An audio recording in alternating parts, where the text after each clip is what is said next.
সুপ্রিয় দর্শক, আসসালামু আলাইকুম। সবাইকে জুমা মুবারক। মূল আলোচনায় চলে যাচ্ছি।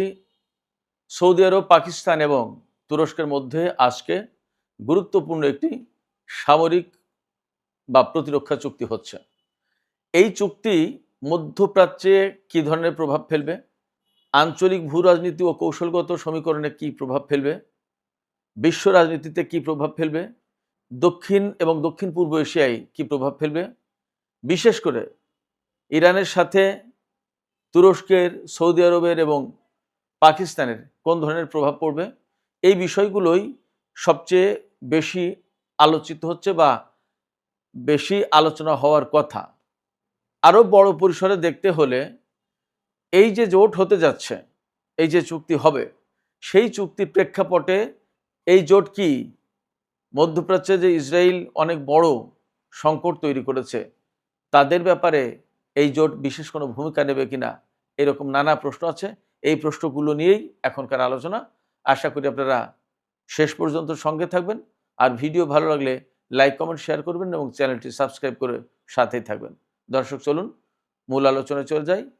আলোচনার শুরুটা এরকম: সৌদি আরব, তুরস্ক এবং পাকিস্তান এই যে ত্রিপক্ষীয় সামরিক চুক্তি বা প্রতিরক্ষা চুক্তি যাই বলি করতে যাচ্ছে, আসলে তার লক্ষ্যটা কি? এটা কিন্তু সবচেয়ে গুরুত্বপূর্ণ প্রশ্ন। অর্থাৎ এই জোট কার বিরুদ্ধে যুদ্ধ করবে বা কাদের থেকে তারা নিরাপত্তা চায়, বা এখানে এমন একটা চুক্তি হবে, এমন একটা ক্লজ থাকবে, যতদূর খবর পাওয়া যাচ্ছে, যে এক দেশের উপর হামলা হলে বাকি দুই দেশ ধরে নেবে তাদের উপর হামলা, অর্থাৎ অনেকটা নেটো জোটের আদলে, এবং অটোমেটিক্যালি তিন দেশ ওই দেশের বিরুদ্ধে যুদ্ধ শুরু করবে। ব্যাপারটা যদি তাই হয়, তাহলে এখানে কে কাকে হামলা করবে এবং কার থেকে কে নিরাপত্তা চায়?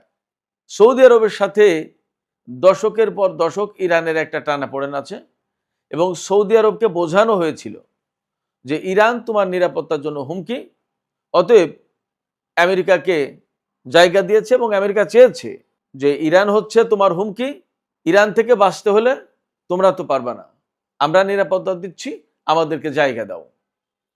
ইরাকে 1991 সালে যে যুদ্ধটা হয়েছিল, প্রথম উপসাগরীয় যুদ্ধ, অপারেশন ডেজার্ট স্টর্ম, এই যুদ্ধের আগে অত্যন্ত দুঃখজনক কিছু ঘটনা ছিল।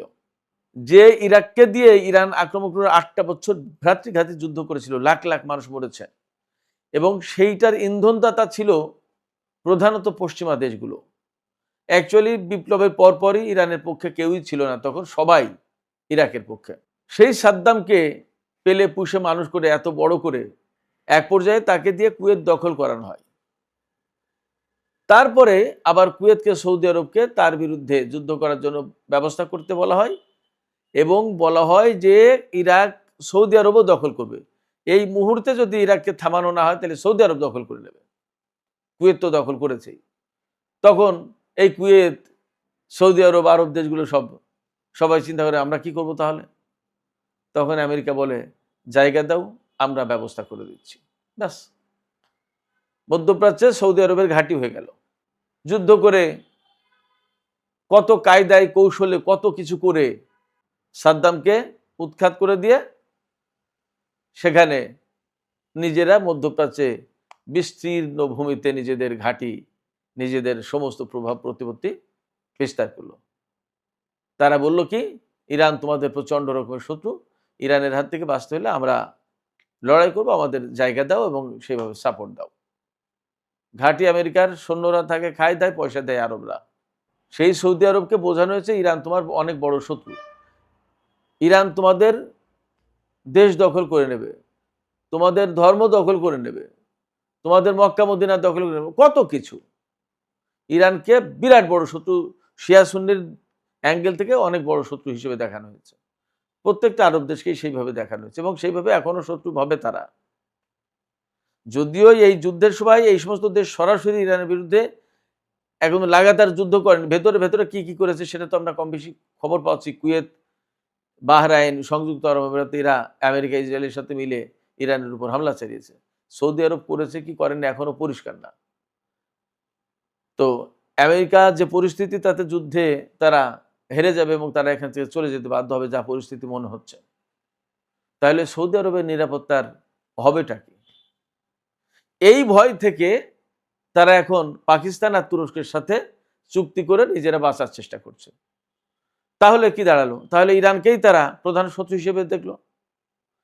কিন্তু ফ্যাক্ট হচ্ছে ইরান সৌদি আরবকে হামলা করবে না। সৌদি আরবকে হামলা করবে না ইরান। যদি সৌদি আরবকে হামলা না করে তাহলে তুরস্কের সাথে আর পাকিস্তানের সাথে তো ইরানের যুদ্ধ করার প্রশ্ন আসছে না।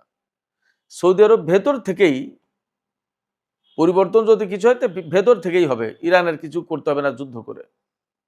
এবং এই যে ইসরায়েলের সাথে গাজার যুদ্ধ, লেবাননের যুদ্ধ, ইরানের যুদ্ধ, আমেরিকা ইসরায়েলের সাথে ইরানের যুদ্ধ, এর সাথে ইয়েমেন, ইরাক, লেবাননের যোদ্ধারা এরা যে জড়িত হয়ে গেল, এই যে গত 2-3 বছর 4 বছর ধরে মধ্যপ্রাচ্যে যে সমস্ত কাহিনী ঘটছে, যুদ্ধ, সংঘাত, সংঘর্ষ, যে সমস্ত আগ্রাসন, হামলা, পাল্টা হামলা, এই সমস্ত ঘটনায় মানুষের মনোজগৎ পাল্টে গেছে এবং সাধারণ মানুষ বুঝে ফেলেছে কে মুসলমানের পক্ষে, কে ন্যায়ের পক্ষে, কে সত্যের পক্ষে, কে ইসলামের পক্ষে, আর কে এগুলোর বিপক্ষে, কারা এর বিরুদ্ধে। এগুলো মানুষের কাছে পরিষ্কার। যখন আমেরিকায় এই অঞ্চল থেকে চলে যাবে, যদি চলে যায়, তাহলে আলটিমেটলি ভেতর থেকে মানুষ জেগে উঠবে বলে মনে করা হচ্ছে। এটা বিরাট একটা আশঙ্কা আছে সৌদি আরবের ভেতরে এবং অন্য দেশগুলোর ভেতরেও। সেই জায়গায় সেই পরিবর্তনের জন্য ইরানকে হয়তো যুদ্ধ করা লাগবে না, অটোমেটিক পরিবর্তন হয়ে যাবে। যারা জনগণের পালস বুঝে পরিবর্তনটা না করবে তারা পস্তাবে, আর যারা পালস বুঝে কাজ করবে তারা পস্তাবে না। এই না পস্তানোর খাতায় থাকবে কাতার এবং ওমান আপাতত। বাকিদের সংকট আছে যদি তারা যেভাবে চলছে এইভাবে চলে। যাই হোক, তো তাহলে ইরানকে আপাতত শত্রু হিসেবে বা থ্রেট হিসেবে মনে করে তুরস্ক এবং পাকিস্তানকে ডাকছে সৌদি আরব যে আমরা আসো একসাথে মিলে একটা চুক্তি করি, যে চুক্তির মূল গল্প হবে কি, আমার উপর হামলা করলে তোমরা দুজন যুদ্ধে জড়িয়ে যাবে।